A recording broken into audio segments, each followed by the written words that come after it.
elədiyi o görədir ki, 20 ildir bu adam dövlətə xəyanət edir, sən ağzına danışma. Mən deyəndə ki, hökumət belə edir, sən dedin, sus sən, hökumət yaxşıdır. Bu hökumətin siyasətdən proqramlarından biri budur. İndi məlum olur ki, bu vətən xainidir. Sən vətən xaininin apardığı siyasətə həmişə müdafiə eləmirsən. Sənin Yeni Azərbaycan Partiyasının idarə heyətinin üzvü dinlədir. İttihamdır, düzdür.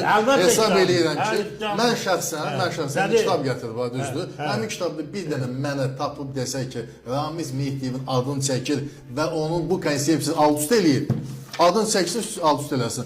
İndi mən bunun adını burada tapsam, sən məndən üzr istəyərsən. Denən ki, o tamamilə adını tapa bilərsən. O konsepsiyanı İnkar edir. Yazmışam ki, bu kitab Ramiz Mehdi Azərbaycanda keçirdiyi siyasətin əleyhinə yazılır. Oxumur. Amma bir şey deyim. Ucadan oxu. Amma bir şey istəyim. Doğrudan da onu yazıbsa, bu təqdimatını Ramiz Mehdi müdafiə edir. Niyə?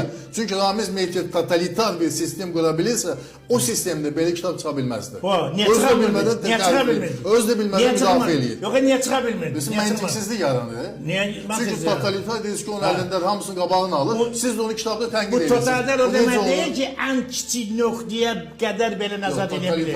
Mən imkan verməzlər. Kim deyir sənə? Sovet hökumətin vaxtında dissident ədəbiyyatı yox idi.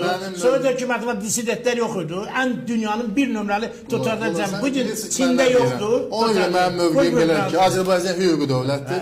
Cinayət etmişsən, mütləq cəzanı alacaqsan. Mütləq alacaqsan. Bir mənə al.